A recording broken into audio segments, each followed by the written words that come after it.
I'm in the 12-week year again today, and we are going to be on pages 19 to 22.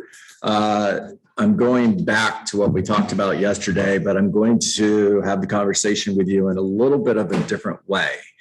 And prior to doing that, there's another hand in the air. So I want to go to Michael Topo and give Michael Topo to share with us before we get started. I was just about to kind of put it down here. So, Vicky, when you send out your just sold postcard, how long after that postcard gets in their mailbox that you go and you knock? I was going to go this week, but I lost my voice. So it would usually be like that week, but I'm going to do it next week. Okay. So I mean, you want to be pretty like soon after, and I'm going to bring a bunch anyway with me, just in case they may have like not, maybe they threw it out on accident. I don't know, but I'm going to bring those with me this time. And do you have a goal in mind of how many people you want to speak to in your door knocking? Well, this is 1 acre property. So, I typically like to go as long as, I can, because, you're walking, so usually I try to cover at least 2 hours, out there. Yeah. So, and in those 2 hours, what are you getting? Maybe 10 contacts? Easily.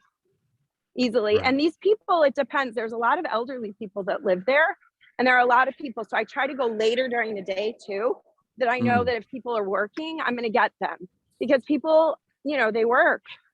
So I try to go before they're, starting dinner. So I go between 3 and 5. Excellent. Yeah. When I was door knocking in the past, and you said something that was really big. These properties are, sitting on 1 acre. So it's a lot of ground to cover. And you would door knock for, you try to door knock for 2 hours. Yep. When I was door knocking before, I had a goal in mind. I wanted to get 10 to 14 contacts every hour that I would knock. Yeah. But the lot sizes were, 5 to 10,000 square feet. So significantly different. So I can understand why you need to extend that period out. Yeah.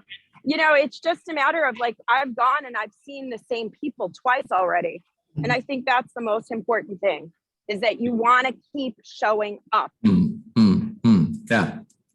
Good job. Because they then look at you and say, I trust, because I've seen her here before. So whatever. That's right. And I use the same methodology when I circle prospect. I'll call the same neighborhood, once a month or, once every other month, and be like, hey, it's me again, blah, blah, blah, giving you an update on this house that we sold. Now, I just also did what you said, right? I just put out a postcard for a community that I just set the record for, and I intend on knocking that community next week. In addition to the circle prospecting now that I've done 3 times in that community. Good job. That's awesome. And by the way, we signed up for the course, the 12-week. Say that one more time, Vicky. We signed up as a team for the course, the 12-week. Love that. Great job. I'm excited. Great job. You've got 15 on Zoom and a handful in the room. And anybody who hasn't signed up, you still have an opportunity to do that. Class is next Thursday. Okay, so I'm going to share just one short sentence from the 12-week year, and then we're going to get into a conversation on motivation, vision, passion, setting goals, how we could grow a real estate business from 12 units sold to $1 million net, if that was our goal. And if we allowed for 20% growth per year, which is pretty realistic, how long would it take for us to do that? And then we're going to close with a conversation on a 12-week plan. We're going to take those goals and we're going to break them down, a 52-week annual goal, and we're going to break it down to a 12-week goal, a 12-week year. And I'm actually going to show you step by step exactly what you could do in order to hit your goals. Everybody good with that? Say yes, because I'm doing it anyways. All right. To execute successfully, it is essential to have a strong emotional stake in the outcome. Okay. It's essential to have a strong emotional stake in the outcome. Pretty much the rest of this conversation. Oh, Shirley, that is page 19, I believe. Yep, page 19. The rest of this conversation is going to happen at the whiteboard here. Hoping and praying that I don't have any permanent markers. Take them already. Thank you. And if we were having a present positive, future positive conversation, I'm going to focus on future positive for the purpose of this conversation today. Okay, by the way, this column over here is future, present, negative, and then we have future negative over here, and present positive over here. But we're going to focus here. I'm going to talk about the critical first step to executing well is creating and maintaining a compelling vision of the future. The critical first step to executing well is creating and maintaining a compelling vision of the future. So I want to create a compelling vision of the future, Michael. And for me, I just wrote down a couple bullet points this morning. One of them is, well, another was, what's my freedom number?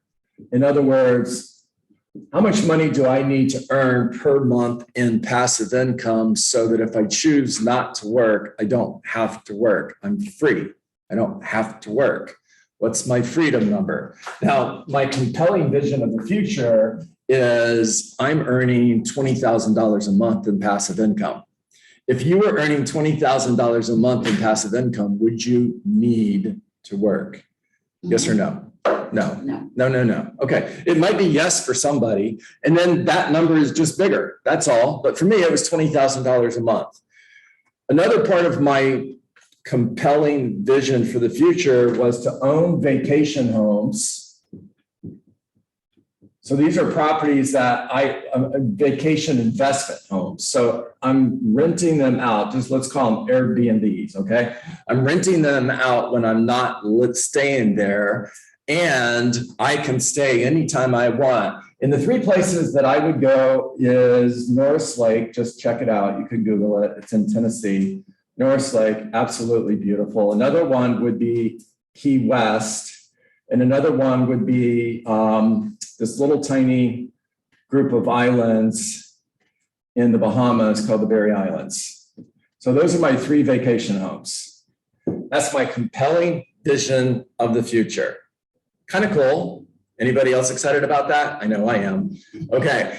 And the next thing I want you to write down is the next step. We've created that compelling vision for the future. The next step is to create your vision for your business in order to align and enable your personal vision.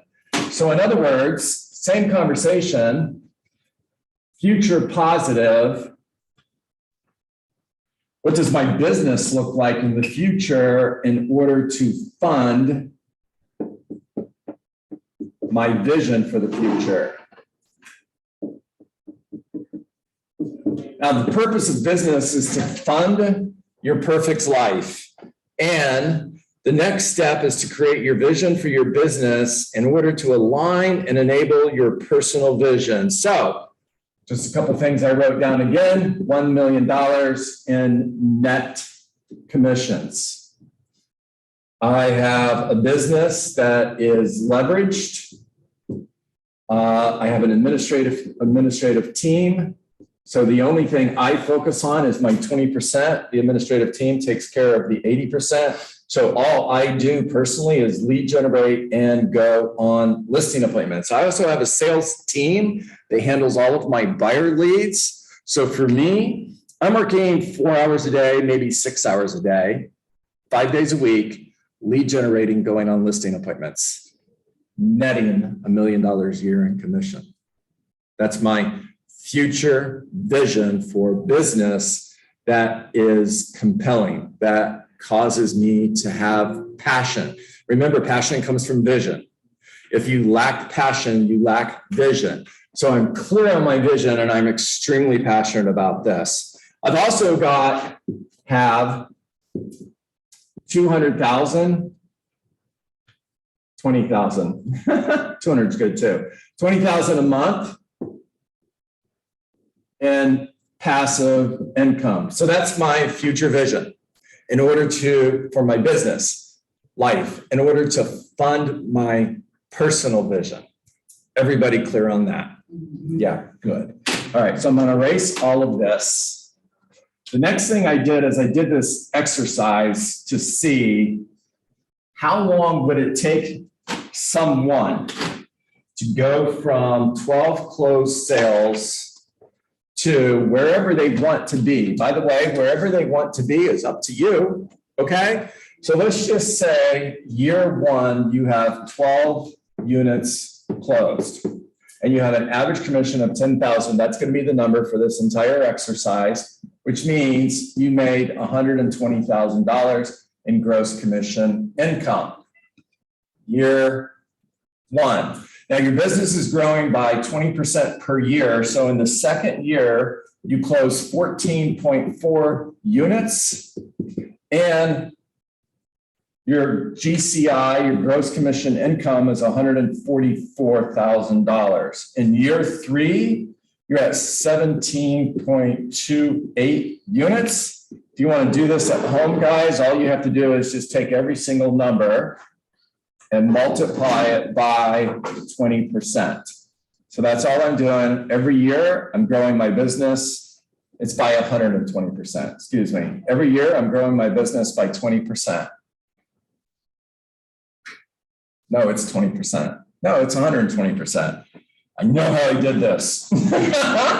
So year three, I closed 17.28 units and I made $172,300. Now here's something interesting that happens as my business starts to grow. I'm going to skip all the way to year six, just for the sake of time, guys. And by year six, I'm at 44. This is really going to throw you off if you've got a calculator out and you're checking my math. I've got 44.25 units times $10,000. I've earned $442,560. The reason is at year four, I am plus oneing my business. In other words, I'm hiring administrative support. And by year four, year 1 through 3, my organizational model is that. It's me. Now, by year 4, I've hired my lead administrative assistant, and my lead administrative assistant gives me an opportunity to plus 12 my business if I've hired the right person. And by the time I get to year 5, year 6, where I'm closing 44.25 units, I've hired my second admin assistant, which is a listing manager and transaction coordinator, which gives me an opportunity to plus 12 my business again. And by this time, I'm at 44.25 units, earning $444,560. I've grown my business every year by 20%. Once I got to 20 closed units, I hired my first administrative assistant. Once I got to 44.25 units, I hired my next administrative assistant. And by the way, the next year, I'd hire my third administrative assistant. So now I would have a lead administrative assistant. I would have a full-time listing manager. I'd have a full-time transaction coordinator. And what I've done is I've created, this should look like a triangle. I've created a administrative base foundation in order to support the sales side of my business. So now I can go out and hire a sales force. And then my next hire, Nick, is a buyer agent. And the next hire after that is another buyer agent. And in order to get to where we are currently, if we're growing our business by 20% per year, it took us 6 years to get there, right? We could hire our first 3 buyer agents and double this business. So we're no longer growing by 20%. Now we're doubling it. And we could do that in 12 months because we have the foundation in order to support sales. Now, if I wanted to take this goal of closing 44.25, let's make it year 7, we're at 53.1 units in year 7. And I want to create a 12-week plan based on my goal for the year. We've got 65.1 units closed. Everybody looking at this right here? 65.1 units closed, 651,000 GCI. If my 12-week plan, if I want to turn this into a 12-week year, I'm going to close 16.25 units. That's 8.25 sellers and 8 buyers. This is 12 seller listings taken, 24 seller listing appointments based on a 50% conversion ratio. If anybody's taking a photo of this, you don't need to. It's on our Survive to Thrive Facebook page. That's 24 seller listing appointments based on a 50% conversion ratio. It's 120 appointments with potential sellers. That's 10 per week, 2 per day. It is door knocking, 20 contacts per week, not per day, per week. It's an average of 4 per day. That's 6 open houses, which works out to 2 per month, 1 every other week. It's 120 handwritten personal notes. That's 10 per week. It's 60 new METs added to your database. That's 20 per month. It's mailing 300 golden letters and to your farm. That's 100 per month. It's following up those golden letters with 300 circle prospecting calls. That's 25 per week to your farm. It is, I missed DTDB2, doing the database too. 50 contacts per week to your database. It's mailing an item of value once a month to your sphere of influence, past clients and advocates. And it's breakfast, lunch, or coffee once a week with a referral source. What do you think would happen to your business if you took this plan and you did everything on the plan? What's happening? It would blow up. Would it blow up? Okay. Yes. All right. So Vicki, since I've got you and you're playing along, did I put anything on that list that is not an activity that you have 100% control over?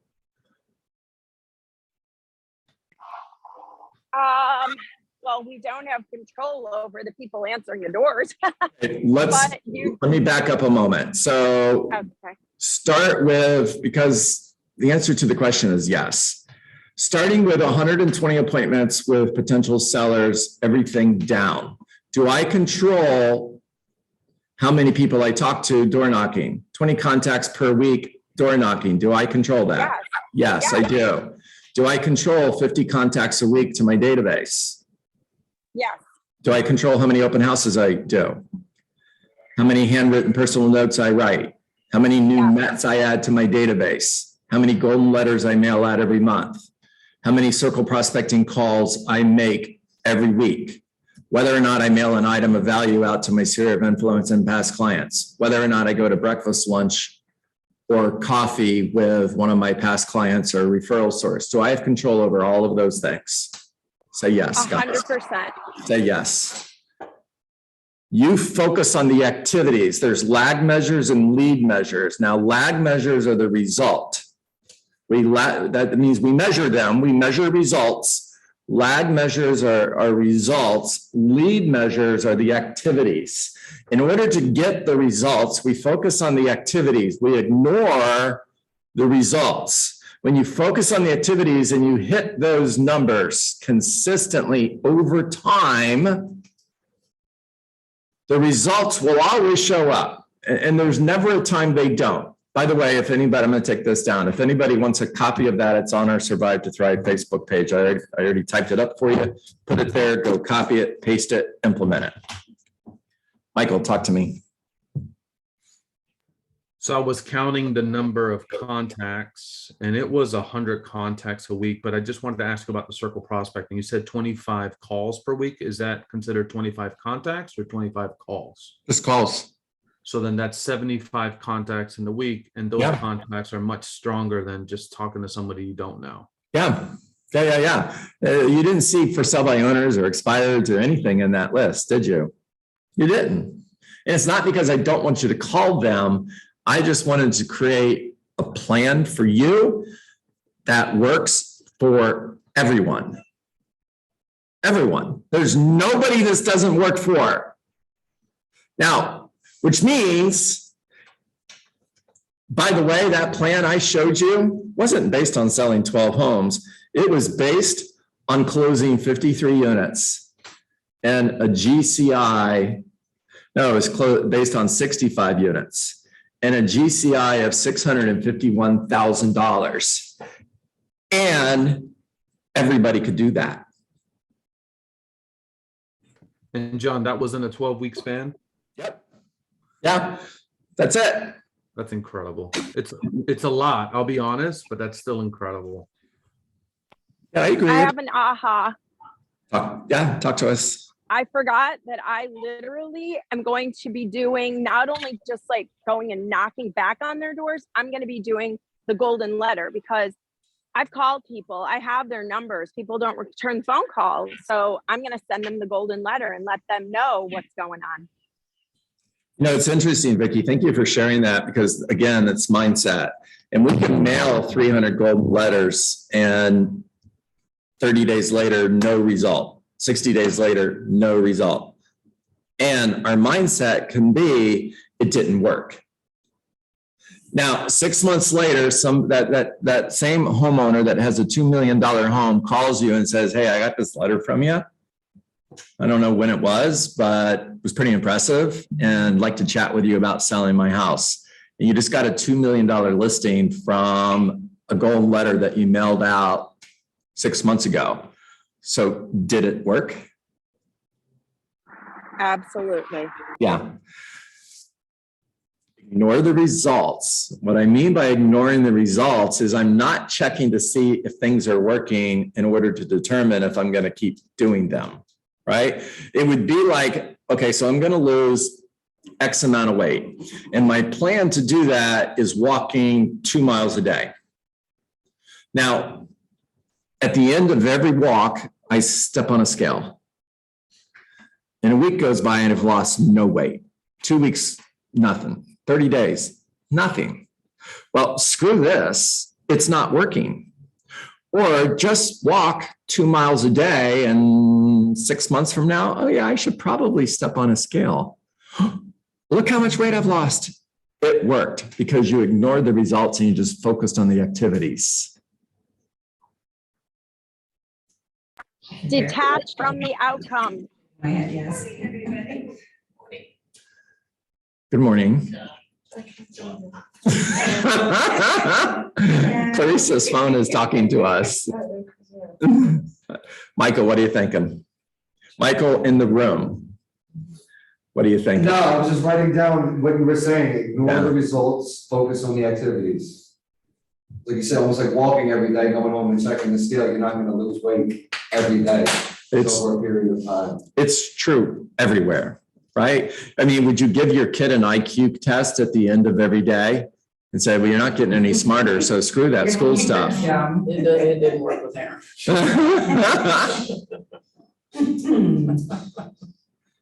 Did you say it didn't work with Aaron? Just saying. All right, give me some ahas and we're going to jump. Hey, by the way, please pay attention because I know on my email is going to tell me people are jumping on Zoom tomorrow and I'm going to go, I told them. I will not be here tomorrow. So no Survive to Thrive on Friday. I will see everybody Monday morning at 9 a.m. Everybody have a great weekend. Remember to have some Keller Who time. Unplug, never truly off, never truly on. Truly off means no work, not a little bit of work, no work. Vicki, talk to me. Get a plan to organize, implement your plan. Love it. There you go. Can you say it one more time, please? Get a plan to organize, implement that plan. There you go. There you go. Hey, you know, Vicki and everyone else, if you drove from here to Atlanta, would you look out the front window like once every 2 or 3 hours? Hopefully not. No. Right? Okay. You should be looking at this plan every single day, right? And you should have a half hour a week that you have blocked in order to take a deeper look at it. In other words, here's the plan. Here's how I'm doing. Where are the gaps? Where do I need to make adjustments? If you don't do that, you're not going to end up with the desired result. Just like if you don't pay attention to where you're going, you're not going to get there. If you fail to prep, you're prepping to fail. If you fail to prep, you're prepping to fail. Yeah, Zig Ziglar used to say that working without a plan is kind of like running through the dark, running through the woods in the middle of the night. You might get there and you might get dead. You pay attention to where you're going. Watch. All right, guys, time to get to work. What is work? Work is 20 conversations, not 19, not 18, not 17. If I have 17 conversations because it's close enough. I didn't have the 18th conversation, which could have been $1 million listing that I didn't get because I simply didn't have the conversation. Don't settle. By the way, if your number is 10, I'm cool with that. It's 10 conversations, not 9, not 8, not 7. If it's 5, I'm great with that. It's 5, not 4. You didn't have the 5th conversation, could have been $1 million listing that you didn't get. Make care calls, not sale calls. Always lead with gratitude. Thank you for taking my call. Always bring value to every conversation. Focus on building a relationship, getting an appointment, getting a referral, adding somebody new to your database. Find somebody today that is thinking of selling their home, whether it's 30 days, 60 days, or 6 months from now, doesn't matter. Because I'm looking for opportunity, period, not just opportunity right now. Meet with somebody today that is thinking of selling their home. And then follow up forever because you reject rejection. Because no is not a word that lives in your vocabulary. No simply means not yet. Remember that people will never change their mind, but they will make a new decision based on new information. When you follow up forever, you're creating emotional proximity, which simply means I'm going to hire the person who's closest to me when I get serious about selling my home. And when Clarissa follows up with me forever, she's created emotional proximity. So when I make a new decision based on new information, that new decision will be to hire Clarissa. All right, everybody, make it a great day. I'll see Thank you, John. You got it. You got it.